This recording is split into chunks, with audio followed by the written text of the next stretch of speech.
Olá, bem-vindo e bem-vinda para o nosso consultório de hoje. Hoje é entre eu e você. Como você está? Tudo bem por aí? Em família? Está curtindo? Está de férias? Está de folga? Está viajando? Está em casa? Está onde? O que está fazendo agora? Eu espero que de qualquer maneira você esteja bem. Se algo de muito difícil está te acontecendo, se está passando por dias turbulentos, tristes, difíceis, de luto, o que seja, erga sua cabeça, a nossa redenção se aproxima. Erga sua cabeça, ainda há muito que Deus realizar diante dos nossos olhos. Nossa história ainda não chegou ao fim. Nossa história, aliás, não vai terminar desta maneira. Deus tem um final feliz para mim e para você. As tragédias da vida, as dificuldades que se levantam, as dores que nós enfrentamos, suportemos, elas terão fim. Que você tenha esperança para os dias vindouros, que você não desanime, que você não desista. Deus tem dias melhores para você. Deus tem um final muito feliz para você e será quando tudo, de fato, é que vai começar. Eu te agradeço pela companhia, eu te agradeço por estar aqui com a gente no nosso consultório de famílias. Sempre de portas abertas para receber você. Eu gosto quando você conta para a gente a sua história, quando fala de você, do que está te acontecendo e pede para nós uma luz, uma direção. E aqui estamos nós, como eu disse inicialmente, hoje entre eu e você. Eu vou relatar para você algumas perguntas que chegaram para a gente, sem citar o nome, obviamente, com muito respeito a quem nos escreveu em sigilo. Mas trago as histórias de um modo muito cuidadoso para que também sirva a outras pessoas em outros casos semelhantes, para que a gente assim construa uma ideia positiva a respeito do caminho que devamos seguir. A primeira de hoje é uma mulher que me escreve fazendo a seguinte pergunta, depois de me relatar que ela está muito triste com algo que o seu marido lhe fez. Ela está muito triste, chorosa, quer conversar com ele, mas não quer chorar enquanto conversa. Não quer fazer daquela conversa um momento de drama ou que ele possa pensar ser um drama. Interessante, não é? Muitas vezes nós temos dificuldade em abrir para o outro que realmente nós estamos sentindo, justamente porque nos sentimos desconfortáveis. Então, porque o outro talvez vai interpretar mal o nosso choro. Talvez vai dizer que é drama, que está exagerando.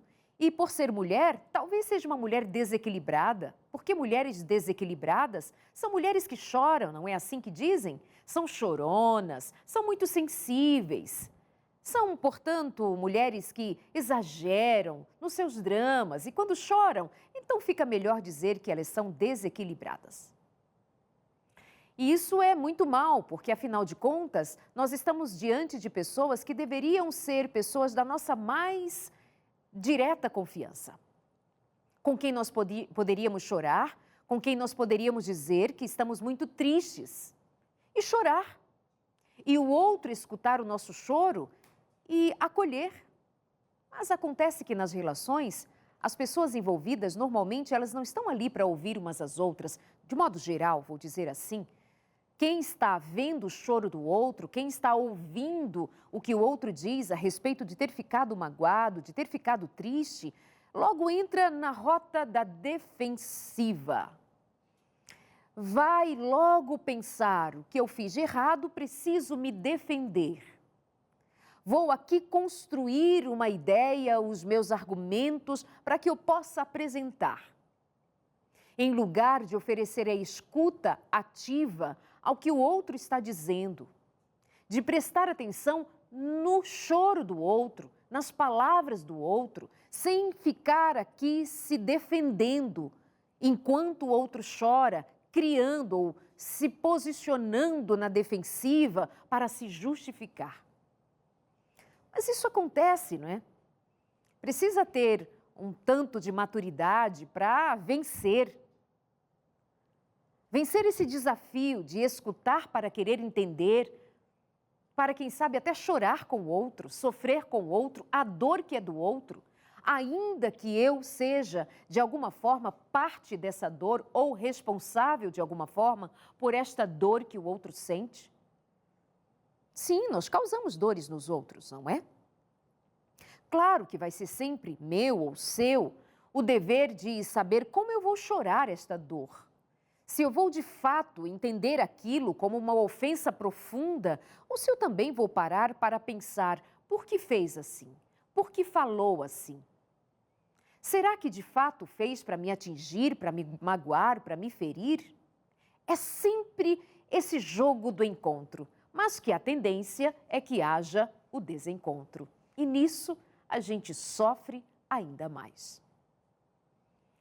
Essa mulher fala de desejar, querer um encontro com seu marido, se dispor a conversar com ele, mas ela não quer chorar enquanto fala.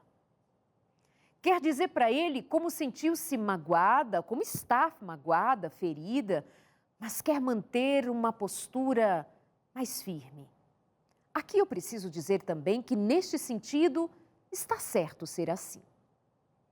Para que a gente também, naquele momento, tenha clareza do que quer dizer. E de como vai dizer, para ser claro o suficiente para o outro entender. Pensar o que vai dizer e como vai dizer, sem se esconder, mas para que não crie um outro ambiente ainda mais hostil do que o próprio sentimento pode causar. Você me entende? Fica claro para você? Que tem o aspecto de que pena, que não quer falar chorando porque talvez não quer mostrar a sua fragilidade para o outro, a sua vulnerabilidade para o outro, porque talvez o outro não considere essa vulnerabilidade coisa boa e possa usar contra você. Entendo. Mas agora nós avançamos um pouco e pensamos a respeito de uma outra questão. Tudo bem você querer de fato estar mais segura para falar, de ter vencido esse primeiro momento do soluço que vem de dentro e que te impeça, talvez, de você dizer realmente o porquê da sua tristeza, da sua decepção, da sua frustração. E está certo assim também. Faz bem. Faz muito bem que você saiba o que dizer e como dizer e até a hora para se falar, para que você seja estrategicamente, inteligentemente capaz de tomar aquela situação que te trouxe prejuízo por conta do que te faz sentir agora, mas que vai te trazer um resultado positivo quando aquilo for entendido, tanto por você quanto para o outro quando você explicar. Fica entendido assim? Que faz bem também até saber chorar, a hora de chorar e a hora de falar. Muito bom. Também tem uma questão que sempre aparece quando a questão pede ou a situação pede diálogo. Vamos pensar uma coisa? Você pode usar outras maneiras de falar, de expressar, de dizer o que você está sentindo. Tem pessoas que são melhores quando elas comunicam escrevendo. Você já pensou em escrever uma bela carta para o seu marido, para a sua esposa ou para outra pessoa com quem você tem alguma coisa para resolver? Claro, a escrita tem lá seus desafios. Precisa escrever, ler e reler, porque você sabe, quando alguém está lendo, ela tem a palavra, ela não tem o seu tom de voz, ela não tem a sua face para ver o seu semblante, ela não tem alguns elementos que pode atenuar ou podem fazer o caldo entornar, a depender do que você queira comunicar. Mas é uma forma de se comunicar também quando você tem muita dificuldade para falar pessoalmente. É válido. Já experimentou escrever? E aqui tem uma coisa muito interessante. Às vezes, quando você escreve, você repensa. É terapêutico, sabia? Você escreve, enquanto você escreve, você está tirando de dentro de si aquele sentimento carregado, pesado, e agora você precisa traduzir em palavras. E estas palavras, quando saem de dentro de você, elas vieram elaborando o próprio sentimento E então você agora talvez consiga, depois de escrever e voltar a ler o que você escreveu, quem sabe você até tem uma nova ideia a respeito do acontecido que te magoou. Faz muito sentido. Sabe, isso serve até mesmo para as pessoas que falam tranquilamente, não tem nenhum problema com o diálogo, mas fariam melhor ainda se elaborassem, talvez, primeiro, escrevendo, para tirar de dentro de si o que realmente queira dizer e visualizar. Esse movimento faz bem e pode agregar ainda mais valor ao diálogo, à proposta do diálogo. Que tal? É uma sugestão para você. Para quem tem dificuldade de conversar, pessoalmente, tete a tete, o famoso tete a tete, ou para você que tem essa habilidade, mas que ainda assim pode até melhorar, agregar mais valor. Mas tem gente que tem, de fato, uma dificuldade e se sentem elas obrigadas a ter que falar. Eu diria que é melhor você encarar isto como um exercício. Eu vou me lançar a possibilidade de falar do que eu sinto, de falar do que me machucou, do que me magoou. Eu não tenho esse costume, não é tão simples para mim. Eu não fui ensinada a falar em casa quando eu era criança. Eu não fui ensinado, não me deixavam falar dos meus sentimentos. Ninguém validava o que eu sentia. Aliás, eu nem sei direito como é que eu digo a respeito do que eu sinto hoje, porque eu simplesmente não aprendi. E não é verdade que muitas pessoas não aprenderam. E não é verdade que tem muitas pessoas que foram, pelo contrário, elas foram desestimuladas de falar. Elas foram levadas a considerar que era melhor ficarem quietas. Fiquem quietas, silêncio, calem a boca. Não perguntei nada, você não sente nada. Aos homens, eu já disse aqui alguma vez, aos homens principalmente quando meninos não choram. Se meninos não choram, é porque meninos não sentem. Se meninos não sentem, então meninos não têm que falar sobre sentimentos. Portanto, meninos também não têm que saber sobre os sentimentos dos outros. E aí nós temos uma geração de homens, ou passamos por gerações e gerações de homens que também não sabem lidar com sentimentos.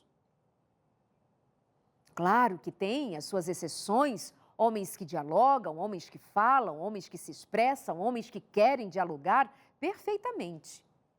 Mas o que eu digo agora ajuda até mesmo a muitas mulheres a compreenderem que há homens que não falam porque eles não foram estimulados a falar. E há mulheres que muitas vezes ficam nesse sofrimento de que elas têm que dialogar, sendo que algumas delas, como esta que me escreveu, ela não tem essa habilidade fácil, porque ela é mais emotiva, porque ela mais chora do que explica, pode acontecer. Então, eu estou sugerindo escrever. Eu estou sugerindo usar uma outra ferramenta, usar de um outro artifício, mas desde que você se comunique. E quando você pensar em dialogar, pense primeiro em dialogar com você mesma, com você mesmo. Sabe, nós muitas vezes somos levados pelo impulso, nós queremos resolver na hora. Muita gente é assim.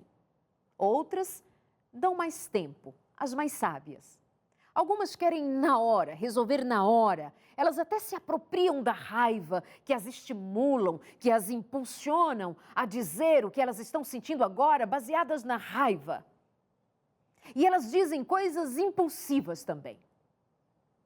E ferem muito mais do que feririam, ou talvez nem chegassem a ferir se elas, antes de falar o que estão falando naquele momento, tivessem primeiro falado com elas mesmas. Volto a dizer da importância do escrever, porque dá para ressignificar muita coisa enquanto você elabora o que está dizendo para entregar ao outro o seu sentimento descrito, para que o outro saiba do que se passa com você e tudo isso em busca de uma solução. Porque, ao final de contas, não é para vingança, não é para ofender, não é para machucar, é para dizer do que sente, em busca de uma solução. Para isso, vai ter que ouvir o outro também. Então, ela me diz aqui sobre esse desejo e ela vai dizer assim: será que eu devo ter essa conversa chorando mesmo ou deixo para lá? Às vezes, cabe relevar, não é? Cabe relevar. Cabe deixar para lá alguma coisa, cabe. Mas deixar para lá precisa primeiro passar por uma pergunta a ser respondida. Por que vou deixar para lá? Por que compensa relevar e não falar que incomodou, que chateou, que não foi legal, que me ofendeu? Quando deixar para lá? Por que deixar para lá? Apenas para evitar o conflito? Mas é que isso muitas vezes pode gerar mais conflitos noutras oportunidades. E o outro poderá jogar na sua cara: mas você nunca me disse nada. Essa não foi a primeira vez e você nunca me disse nada. Entende? Há sabedoria no relevar, deixar para lá? Claro que existe. Há sabedoria em você saber o que dizer, o que não dizer? Claro que sim.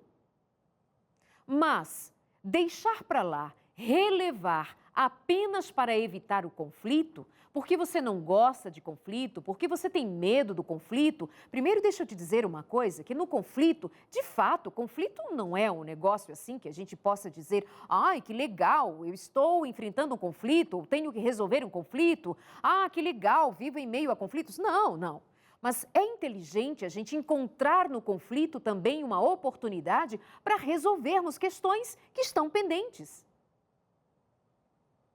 Conflitos, quando bem aproveitados, eles podem tranquilamente ser um marco para recomeçar uma história, para corrigir uma história, para reorganizar o que até ali estava truncado e fazendo você sofrer. Mas deixar para lá, por quê?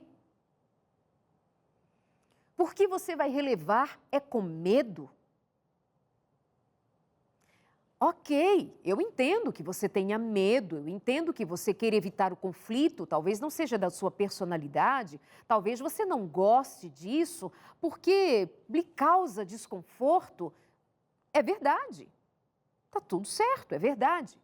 Mas como é que você vai reagir com as outras vezes em que aquilo que te feriu aconteça, se repita, porque o outro não sabe que te chateou, o outro não sabe que você não gostou, o outro não sabe que você ficou ressentida ou ressentido? Então, o falar, o comunicar é também preventivo. Eu não quero fazer disso agora um cavalo de batalhas, eu não quero tornar essa situação o fim. Como eu estou destruída, que decepção, que frustração. Nós nos frustramos uns com os outros, não é óbvio. Mas se é algo que eu me disponho a pôr em pratos limpos para resolver, eu vou resolver para agora e para o que vem a seguir. O outro vai saber o que eu não gostei, o outro vai saber o que eu não admito, o outro vai saber, mas apenas se eu comunicar. Há, portanto, ocasiões a serem as questões ali que machucam relevadas, a que te incomodaram relevadas. Sim, tem coisas que a gente deixa para lá, com certeza, é sábio. Tá tudo bem, a gente também não pode querer sair resolvendo tudo, falando tudo, porque eu quero tudo passado a panos limpos. Não, tem coisas que o silêncio é excelente. Mas estrategicamente, não por medo, mas por estratégia, por sabedoria. Você me entende? Mas isso que te magoou tanto, que está te fazendo sofrer há tanto tempo, esconder do seu marido, deixar para lá, quando acontecer ou se acontecer outra vez, e você não aguentar, Ele poderá dizer: mas como assim? Você nunca me disse nada.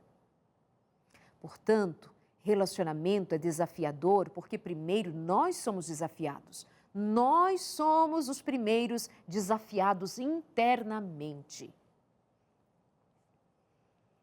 Eu saber o que dizer, como dizer, mas dizer é sempre saudável. Quando eu tenho estratégia, quando eu entendo por que estou fazendo o que faço agora. E o mesmo se aplica para o silêncio, ou para o deixar para lá. Você me entende? Então tá bem. Eu considero que esse tema diálogo, esse tema transparência é muito importante para os nossos relacionamentos. Passar questões a limpo para evitar males entendidos. Aliás, se tem uma coisa que destrói relacionamentos, é o tal do mal entendido. E muitas vezes é somente quando a gente abre as questões, faz as perguntas certas, escuta as respostas certas, é que a gente consegue diluir ou desatar os nós que foram feitos por causa do mal entendido. Bom, eu espero que você esteja aí elaborando ideias, pensando a respeito do seu relacionamento, da sua história, do que acontece aí com você. E eu estou aqui pensando naquelas pessoas que me dizem assim: mas Darleide, o meu marido não gosta de conversar, ou a minha mulher é quem não gosta de conversar. A gente quer discutir sobre questões do relacionamento e não flui. Deixa eu só fazer aqui uma pontuação que eu considero muito importante. O que você chama de diálogo? Às vezes você propõe um diálogo quando só você quer falar e você não está pronto para ouvir o outro. E quando você se propõe a dialogar, você quer discutir a relação e você já está com o espírito de ir para cima e jogar tudo na cara e quase que como já declarando guerra. O nome disso não é diálogo. Também você precisa considerar esse que não gosta de falar, porque, como eu já disse anteriormente, tem pessoas que não foram ensinadas a falar do que elas sentem e não adianta você forçá-las a falar. Quanto mais você forçar, mais desrespeitoso será, mais desrespeitosa será, porque você está ferindo ou você está forçando a natureza do outro, uma natureza que não foi forjada num ambiente que lhe deixava vontade para falar. Eu também quero dizer para você que há casais que são tão desencontrados que quando um é transparente para o outro, sabe o que pode acontecer? E acontece. São casais que eu acompanho e fico pensando: meu Deus, por que faz assim?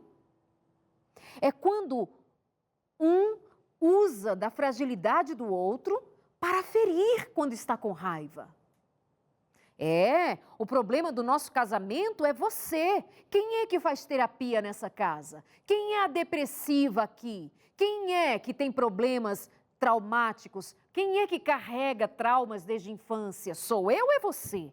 Então é você quem traz problemas para a nossa casa, não sou eu. Você acredita que isso existe? Eu estou te dizendo que existe e eu sei que aí do outro lado tem gente confirmando comigo. É numa hora em que havia uma ideia de diálogo, não tem nada de diálogo, parte para agressão. Sim, o tom de voz, as palavras que usa, os argumentos que usam. Traz as histórias da família. Você é igualzinha à sua mãe, porque você faz igual ao seu pai. E começa a falar da vida da família, e começa a trazer questões da família para ferir, para machucar, para ofender. Portanto, é muito necessário que, quando queiramos falar, nós pensemos: nós estamos prontos para um diálogo ou eu estou querendo brigar? Porque quando o outro não corresponder à minha expectativa, quando o outro não se abrir como eu espero, quando o outro não responder às perguntas que eu faço, sejam por quais motivos forem, seja porque ele não tem habilidade, seja porque ela não sabe, porque não tem as palavras adequadas, não consegue. Será que dá para você saber?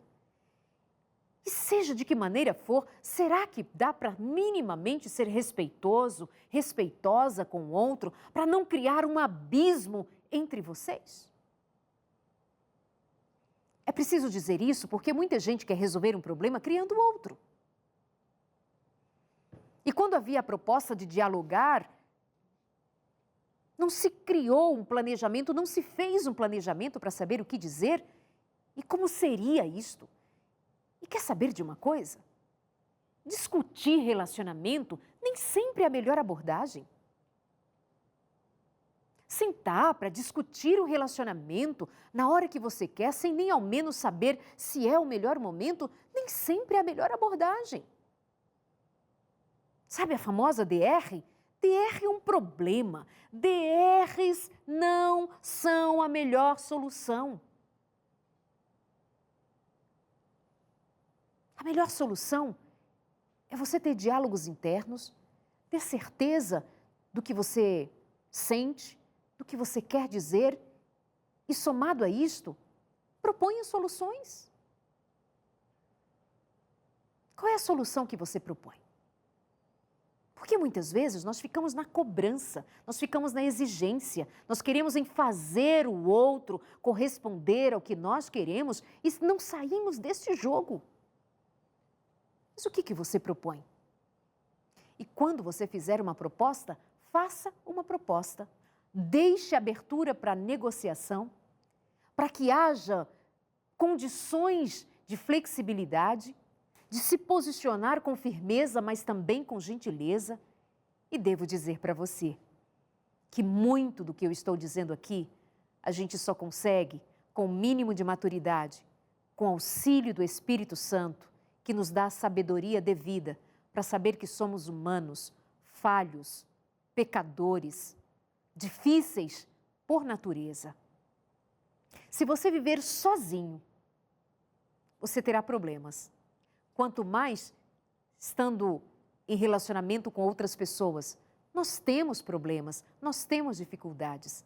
Mas com maturidade, um mínimo de maturidade, boa vontade e o auxílio do Espírito Santo, nós conseguimos administrar as nossas relações e sermos menos agressivos e mais generosos, para que assim prevaleça aquilo que a gente tanto proclama existir. E existe o amor. Nós vamos para o intervalo e já voltamos aqui com mais questões de relacionamentos no seu consultório de família. Eu espero você.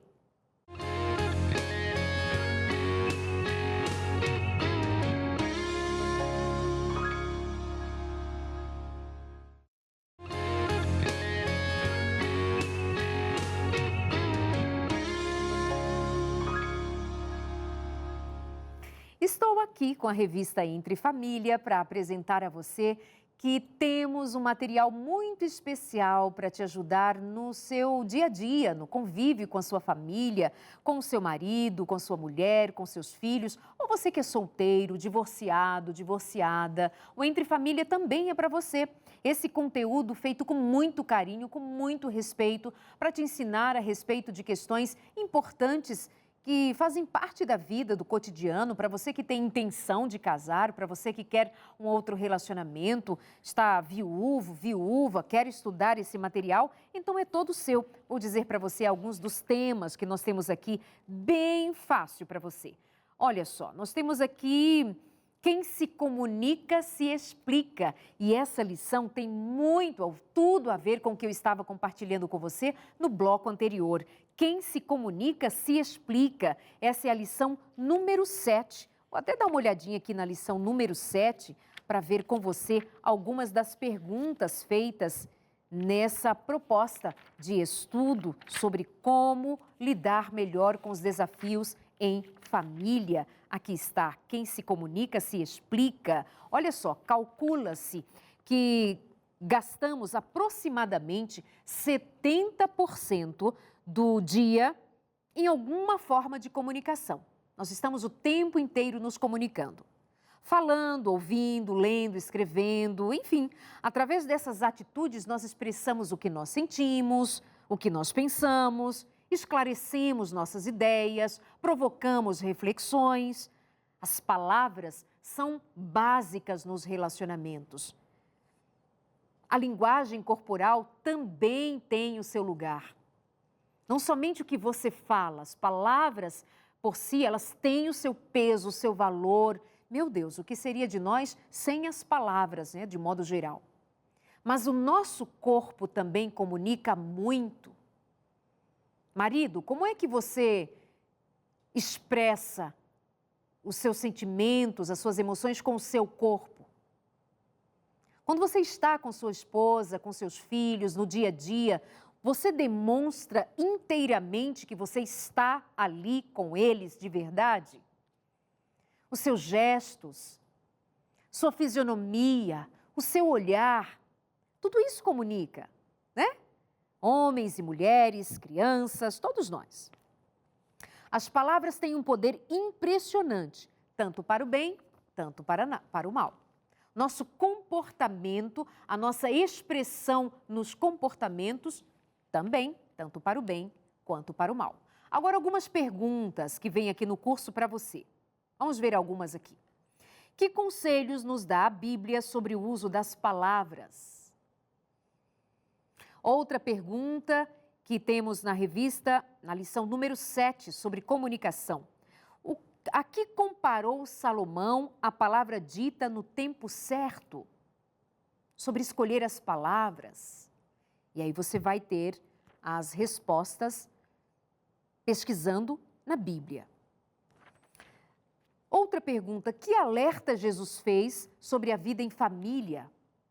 Que outro importante conselho encontramos na Bíblia sobre o falar? A que conclusão chegou Salomão acerca do tempo em família, de estar em família? E aí tem outras perguntas que devem ser respondidas por você, como assim: sou paciente para ouvir?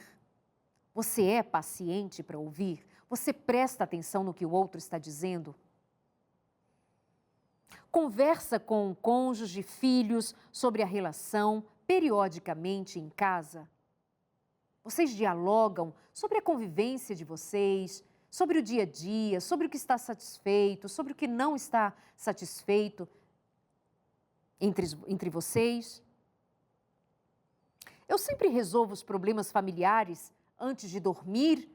Ou aqui em casa nós temos o costume de deixar os problemas meio que debaixo do tapete, meio que sem prestar atenção de que eles existem, e as coisas vão se acumulando e nós vamos ficando chateados, ressentidos, magoados, mas ninguém diz nada, ninguém fala nada, deixa para lá. Mas a dor se avoluma. Ou vocês procuram resolver as questões antes que o sol se ponha, como diz a palavra? Sou calmo quando falo e raramente me envolvo em brigas. É você? Sei expressar meus sentimentos, sim ou não? Você sabe expressar seus sentimentos? Ou você é uma daquelas pessoas que quando escuta a pergunta, o que você está sentindo? Você diz, eu não sei, eu estou sentindo alguma coisa e você não encontra a palavra para nomear o seu sentimento? Quando você não sabe o que sente, como é que você consegue dizer para o outro? Como que o outro vai te entender? Será que você também fala no tom correto? Você presta atenção que às vezes você fica descompensado, descompensada, sei lá, e grita, berra? Todas as vezes que vai falar de alguma insatisfação sua, você é muito agressivo, agressiva, usa palavras muito duras. Isso é você? Ou não? Você é aquela pessoa que diz o que deve dizer, firme, mas fala num tom certo, sem gritar.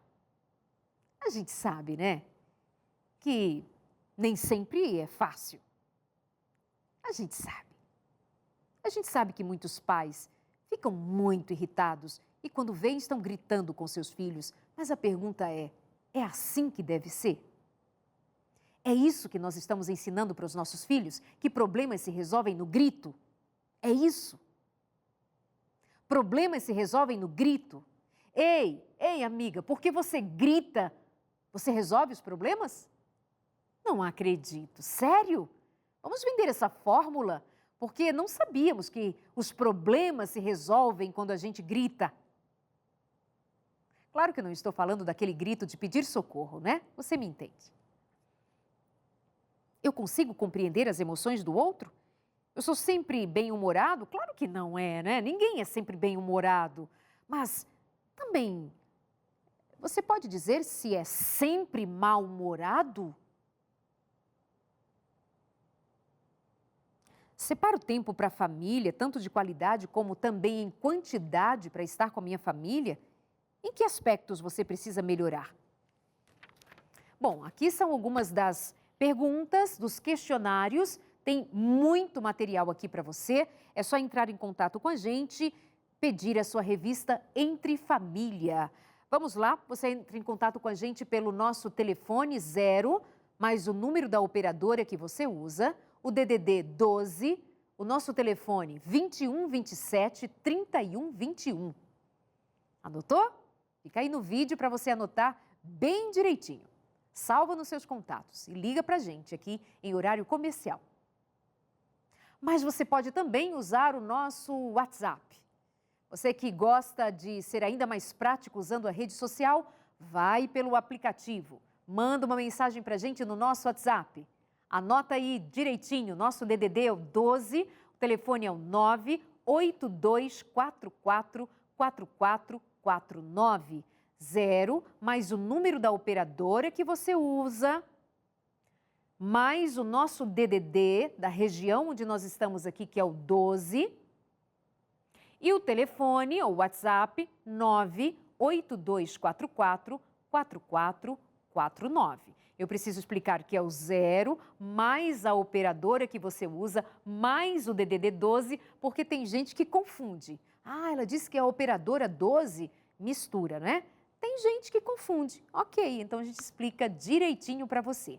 Aí você me manda uma mensagem e diz, Darleide, eu quero a revista Entre Família e nós vamos mandar para você de presente, você não vai pagar nada por ela. Já está tudo resolvido entre a Novo Tempo e os Anjos da Esperança. A revista Entre Família vai chegar para você gratuitamente aí na sua casa.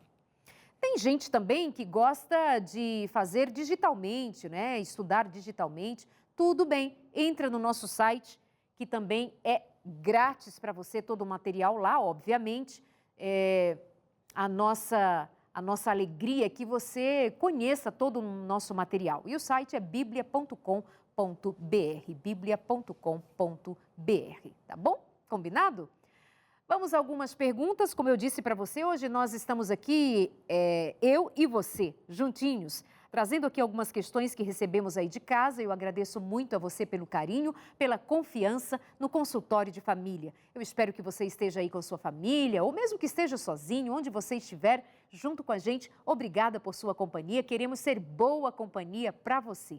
Abrimos aqui as portas do consultório, sempre trazendo convidados, quer dizer, trazendo convidados, outras vezes entre eu e você. O que importa é que a gente tenha aqui um direcionamento para te dar com muito amor, carinho, pensando no seu melhor. Vamos lá? Darleide, o que fazer quando o seu marido, no caso o marido dela, meu marido está sempre muito agressivo comigo, está sempre dizendo palavras duras, está sempre, parece chateado, cansado. Me faz muito mal essa convivência, já são 8 anos que estamos juntos e ele tem, na maior parte do tempo, demonstrado essa irritação quando estamos em família. Quase sempre. Mas eu imagino que você não escolheu para casar uma pessoa assim, que enquanto namorava era tão irritado, tão nervoso. Para e pensa um pouquinho. É possível que em algum momento ele tenha mudado esse comportamento. O que terá acontecido? Será que ele sofre de um transtorno de humor? Pode ser. Nós muitas vezes, quando relatamos as nossas questões pessoais, de relacionamento conjugal principalmente, mas também aqui inclui filhos, os pais, nós logo ficamos muito chateados, muito tristes e a primeira coisa que pensamos, que se o outro me trata mal, é porque não me ama mais, não gosta de mim, não gosta da minha companhia, não quer mais estar em casa, talvez tenha até uma outra pessoa. Mas sabia que nós precisávamos pensar primeiro, não nessa ordem, não nesse primeiro aspecto que deva ser considerado também, mas anteriormente. Será que tem algum transtorno emocional? Será que é alguém que tem algum transtorno psiquiátrico? Será que é alguém que precisa de uma atenção médica? O estresse, a depressão, uma pressão muito grande, quem sabe no trabalho, na vida, trabalha demais, está muito cansado, está doente, tem dores crônicas. Pessoas que têm dores crônicas, elas não têm bom humor, elas não têm condições, elas vivem sentindo dores ou sob o efeito de medicação. Eu não quero crer que você casou com uma pessoa que, enquanto namorava, era extremamente irritado, era alguém que estava sempre estressado, era alguém que sempre estava indisposto, usando palavras que te machucavam, te feriam. Eu não acredito que ele fez assim para casar com você. Eu não acredito que foi assim já na lua de mel. Não é possível. Tá, mas ainda digamos que seja possível, mas deve ser por algum transtorno que precise de ajuda. Eu sei, a dificuldade é que muitas vezes estas pessoas não querem ajuda, mas pelo menos você não fica nisso de se ver numa situação em que o que aparece é que o outro faz isso comigo porque nós não nos amamos, ou ele não me ama mais, ou ele não quer mais estar casado comigo. Talvez ele queira. Mas talvez nem ele tenha se dado conta, talvez nem ela esteja se dando conta de que está passando dos limites. Que ou vai recorrer a uma intervenção médica, psicológica, psiquiátrica. Normalmente não é no psiquiatra que se vai a primeira vez, talvez vai a um clínico geral, ele vai pedir os exames clínicos, vai fazer uma avaliação, vai verificar se está ok com relação a esses aspectos que aparecem nos exames clínicos, né, o estado de saúde desse indivíduo. Considerando, a partir dali, algumas outras questões que serão levadas para um profissional, outro, para identificar se há outro diagnóstico ou se há algum diagnóstico a fazer no que diz respeito à sua condição mental. A agressividade também é uma expressão da depressão. Sabia disso? Muitas vezes nós associamos a depressão a ficar recluso, a não querer contato com ninguém, a sentir apatia perante a vida, tornar-se desesperançado, desestimulado a trabalhar, a conviver com as pessoas, mas a gente não lembra que também a depressão pode ser expressada ou pode ser evidenciada em atitudes também de agressividade. Quem sabe o seu marido precisa de ajuda, mulher. E você pode ficar aí pensando que talvez é que ele não gosta mais. Não, não é bem assim. Tá bem? Vamos avaliar as coisas, cada qual no seu devido lugar. Darleide, eu sou casada há 17 anos, sou cristã e o meu marido não. Nesses dias tenho visto o comportamento dele que não tem me agradado. Procuro explicações, peço a ele que me explique, por exemplo, o fato de ele seguir muitas mulheres, curtir fotos de muitas mulheres, fazer comentários que eu sei, eu já vi, são comentários que não são próprios para um homem casado. De uns dias para cá, eu estou repensando meu casamento. Por favor, me ajude. Estou com muita raiva dele e ele age como se nada tivesse acontecido. É verdade. Tem pessoas que não se dão conta de que o que elas estão fazendo é inapropriado e que fere o outro com quem ele está casado ou casada. Mas não desista de fazer o seu marido ver que o que ele faz não corresponde à fidelidade esperada ou desejada para um casal. As pessoas estão ficando tão negligentes com a fidelidade. Você já parou para pensar? Eu acho que essa história de faça o que manda o seu coração, siga seus impulsos e seus desejos,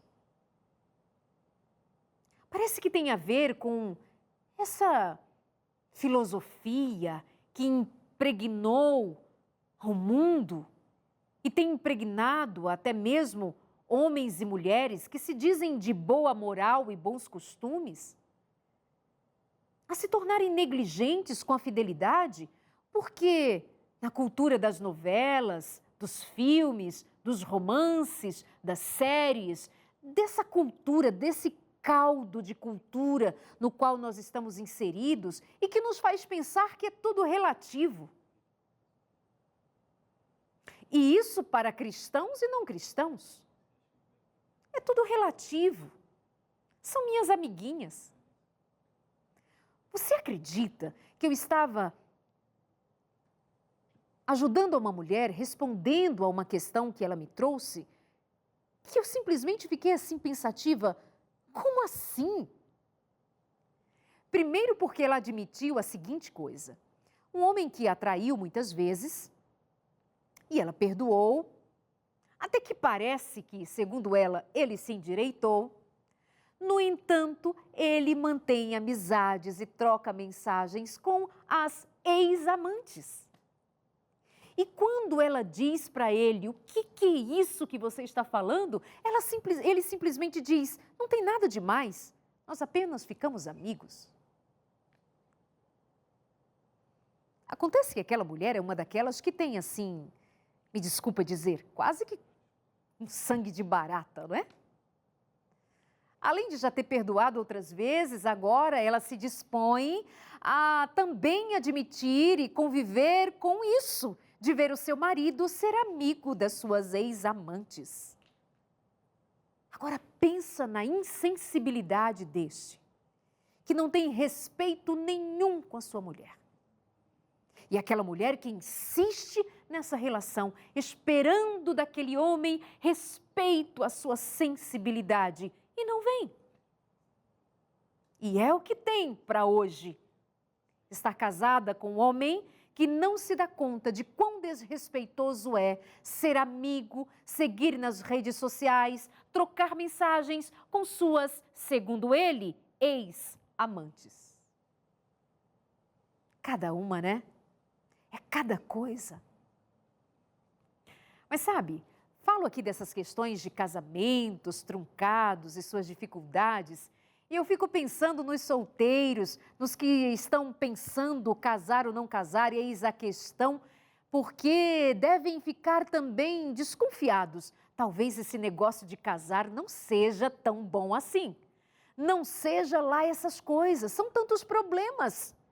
Eu não vou negar que está difícil encontrar gente, daquelas que a gente chama de ponta firme, para você entregar a sua vida com vistas para a eternidade, como é o propósito do casamento. É verdade, não vou enganar você. Mas também é verdade que quando a gente sabe o que quer, pelo menos essa busca se torna mais interessante e talvez mais capaz de ser produtiva, de ser assertiva.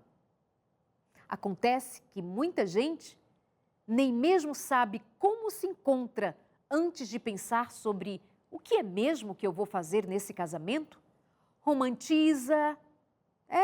Tem gente que romantiza, tem gente que não se prepara. Por isso eu indico para você a revista Entre Família, o curso Entre Família.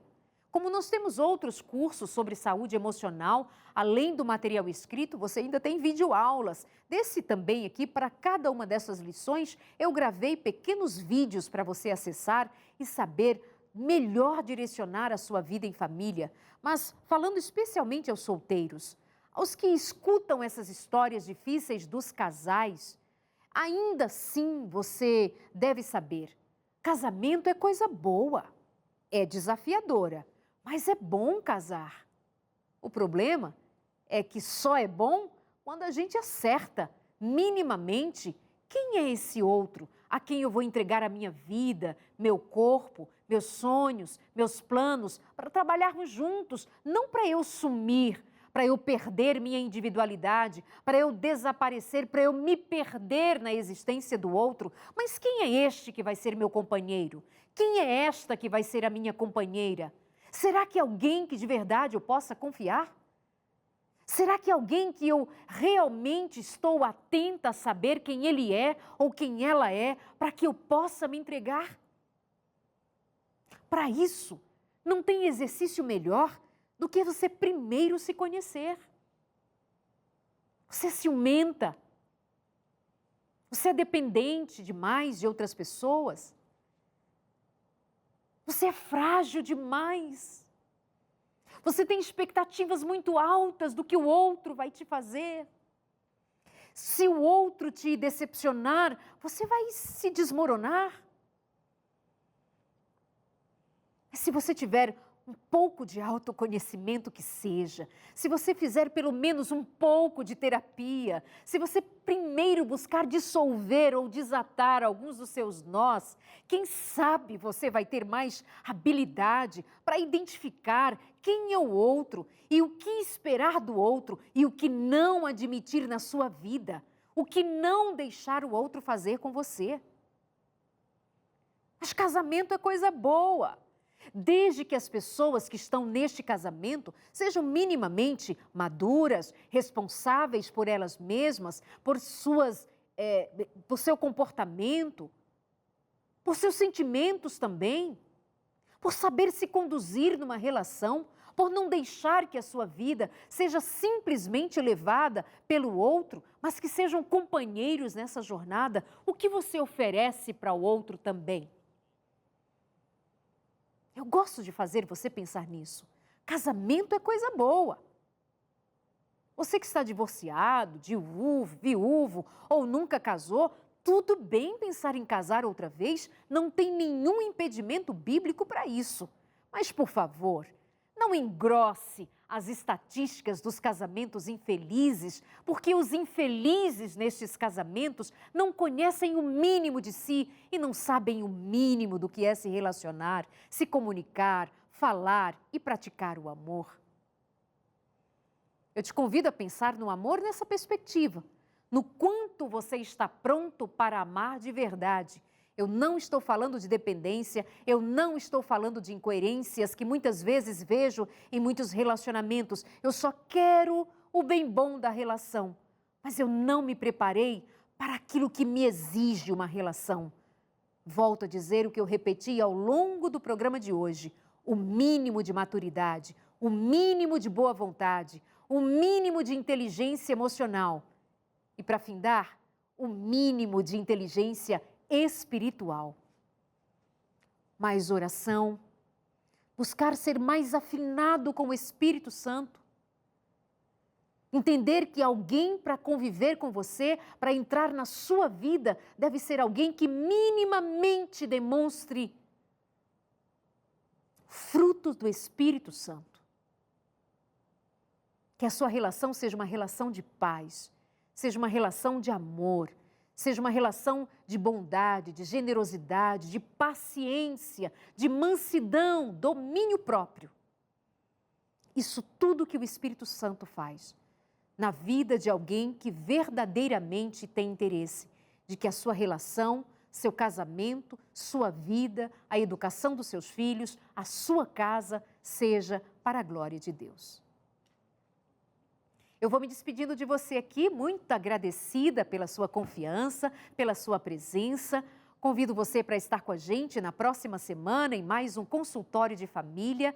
Muito obrigada, um beijo, Deus te abençoe. Apresente a Deus os seus desafios, fale com Deus a respeito do seu casamento ou da sua solteirice, da sua viuvez, dos seus desejos de formar uma família. Apresenta a Deus, confie em Deus, Ele é o seu amigo, Ele é o seu Deus, é o seu cuidador.